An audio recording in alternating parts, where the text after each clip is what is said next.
Welcome back to the deep dive. Today we are looking at a document that, on the surface, well, it seems incredibly dry.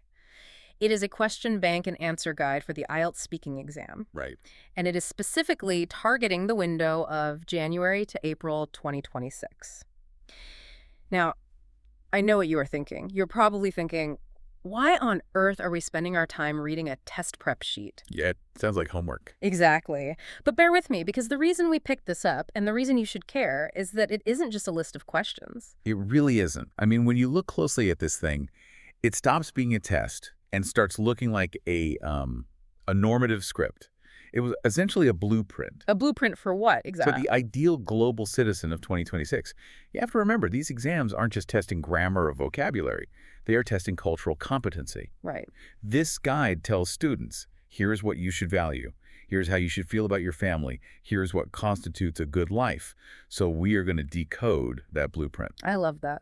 We're going to look at the specific, idealized answers provided for everything from sushi to social norms, just to see what they tell us about human connection and societal expectations in the near future.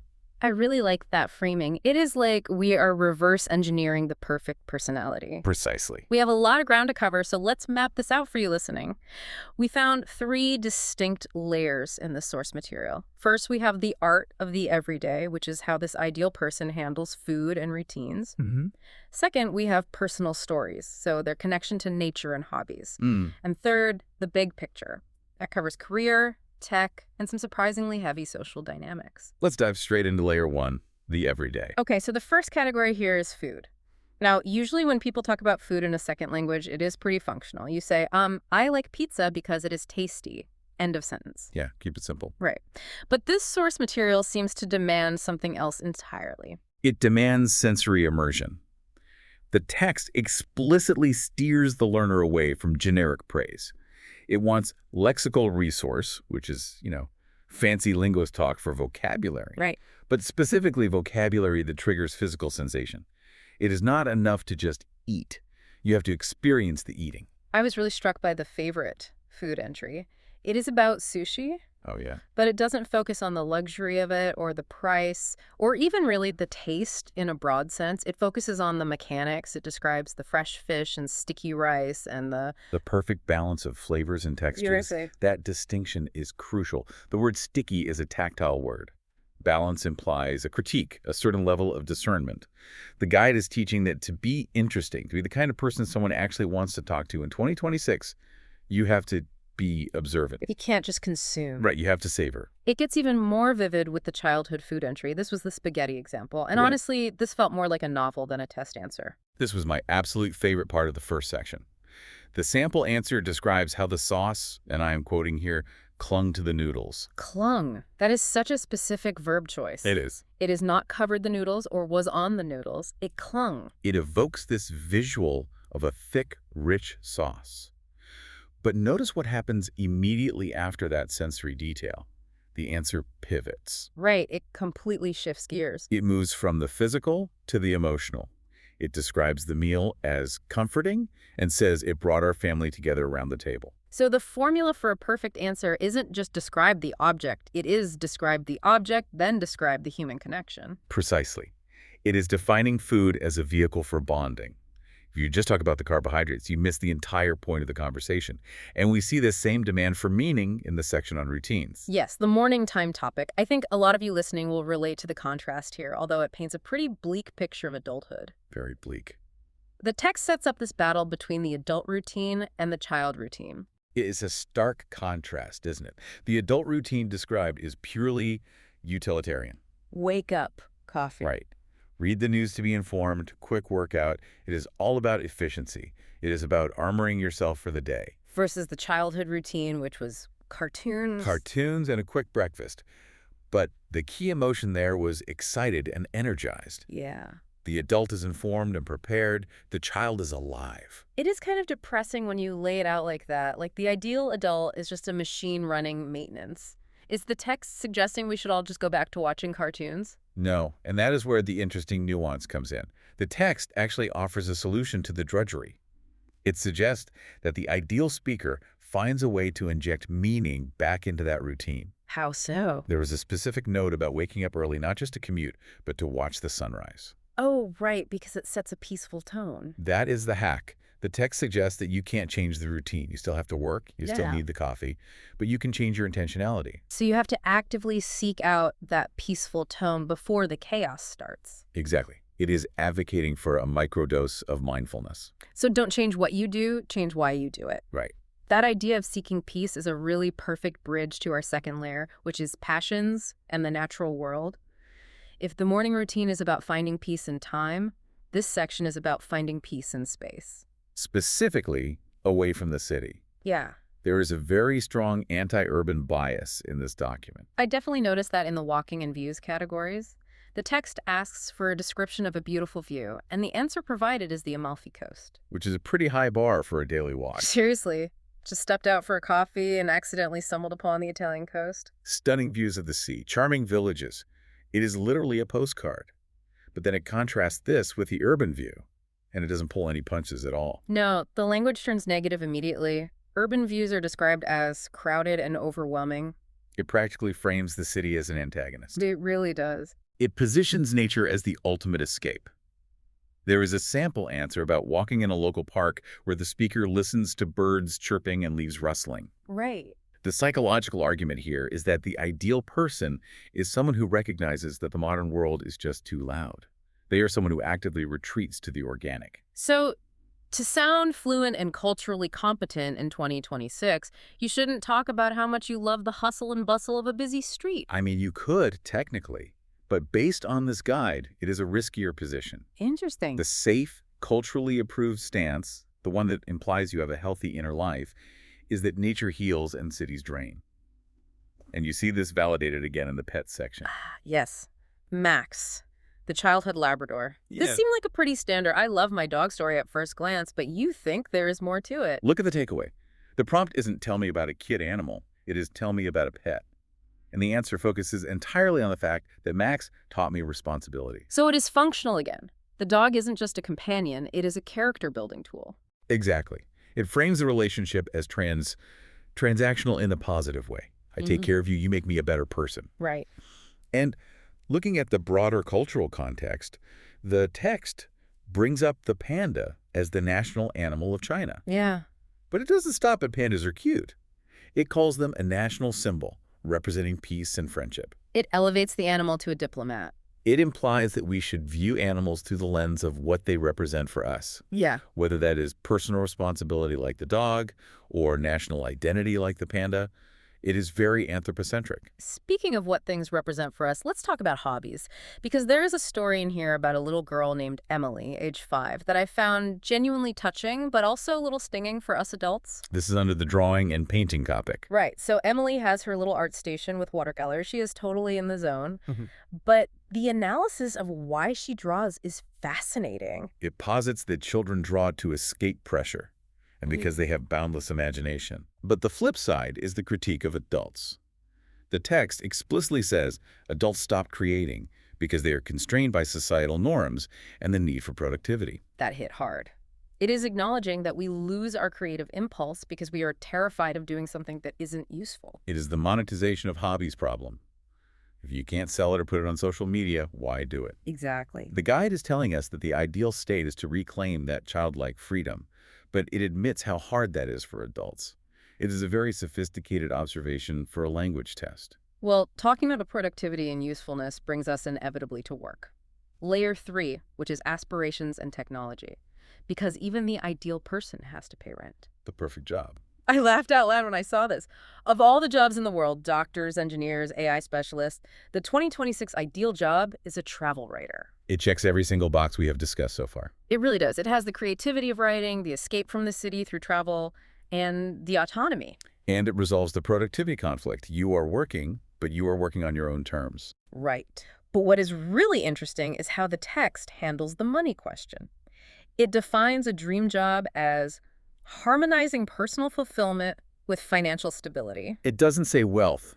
It says stability. Correct. That is a key distinction.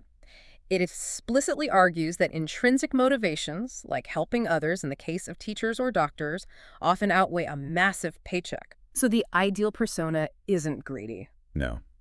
They want enough to be safe, but their drive comes from passion. But let's be honest, they do like their toys. We have to talk about the The drone. DJI Mavic Air 2. I love that they included the specific model and the price tag, which is around $800.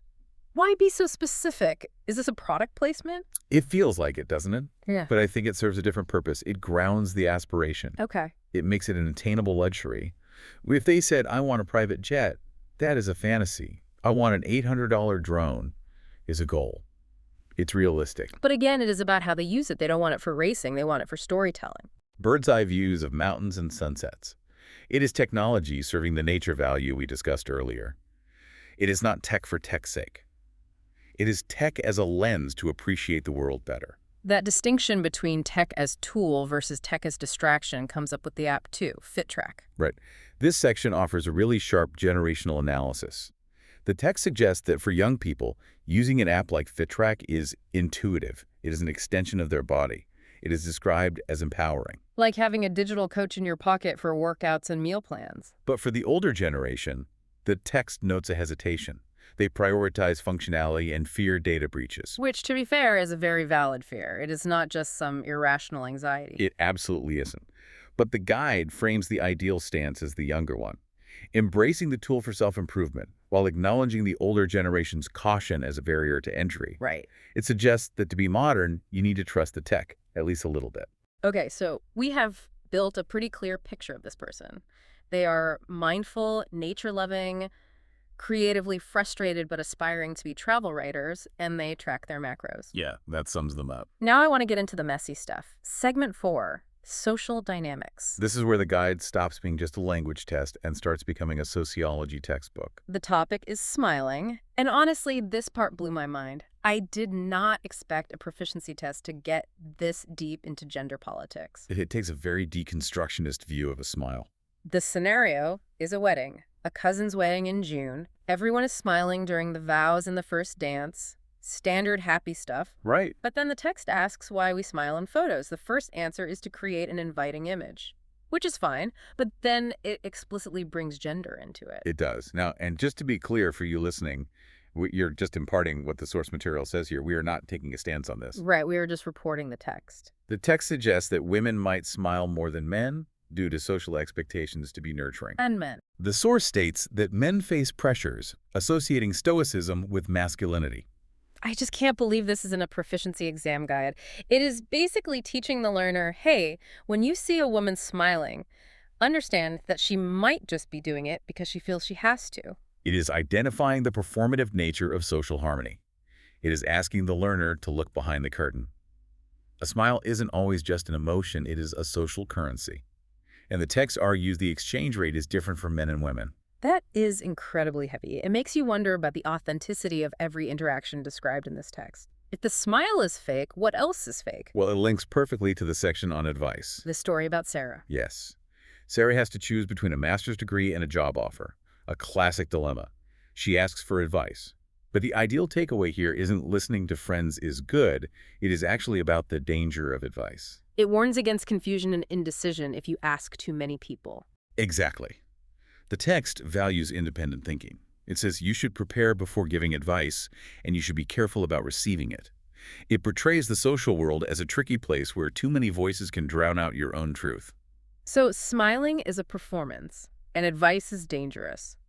This ideal person is actually quite guarded, aren't they? They aren't just happy-go-lucky, they are careful. I would say discerning. They value pride, but look at the example of pride provided. It is the sister, Emily. Let's assume the 5-year-old niece grew up. Okay, Emily the elder. She is graduating high school. She plays violin, volunteers at an animal shelter. She is a saint. She is the total package. But what is the speaker proud of? Not the grades, not the violin skills. It is that she remained humble. That is the core value. In a world of performative smiling and confusing advice, the trait this guide values most is grounding, humility, gratitude. She thanked her teachers personally. Which brings us to the final piece of the puzzle. Who is the ultimate hero for this person? If you could meet anyone, alive or dead, who does the 2026 guide say you should pick? Sir David Attenborough. Of course. The voice of Planet Earth and Blue Planet 2. It is the perfect choice to cap off this entire analysis. Why Attenborough? The text says he inspired them to reduce plastic usage and do beach cleanups. It is about impact. But look at the contrast the text draws. It compares him to digital fame, The TikTok stars, the YouTubers. the viral sensations. The text explicitly creates a hierarchy. It says digital fame is democratized. Anyone can get it. But it implies it is cheap. Attenborough represents traditional talent-based fame. So being viral is fleeting. Being valuable, like Attenborough, is permanent. And being valuable means caring about the planet. It circles all the way back to the nature theme. The ultimate celebrity isn't a movie star, it is a naturalist. So let's wrap this up. We have decoded the 2026 conversation. What is the profile of the ideal learner or the ideal person that this test is trying to create? They are a person of deep intentionality. They don't just eat, they taste. They don't just walk, they escape. They are observant of details. Yeah. They are skeptical of city life and performative social norms, yet they play the game. They smile when they need to, but they know why they are doing it. They use technology, but only to tell stories or track their health, not to waste time. And they value character, humility, and responsibility above money or fame. It is a very thoughtful, perhaps slightly introverted, and deeply conscientious persona. It suggests that in 2026, the mark of sophistication isn't how loud you are, but how much you notice. How much you notice. I think that is the perfect summary. It is not just about grammar, it is about awareness. Absolutely. And I want to leave you listening with one thought to chew on, going back to that smiling section. Lay it on us. The source suggests we often smile just to maintain social harmony, social maintenance essentially, or because of gender expectations. Right. So as you go about your day-to-day, try to catch yourself. When you smile at a coworker or the barista, or even for a selfie, ask yourselves, is this genuine emotion? Or is this just a social maintenance tax I pay to be a polite member of society? I'm going to be overthinking every facial expression I make for the rest of the week now. Thank you for that. And thank you to everyone listening to this deep dive into the human psyche disguised as a test prep session. We will see you next time.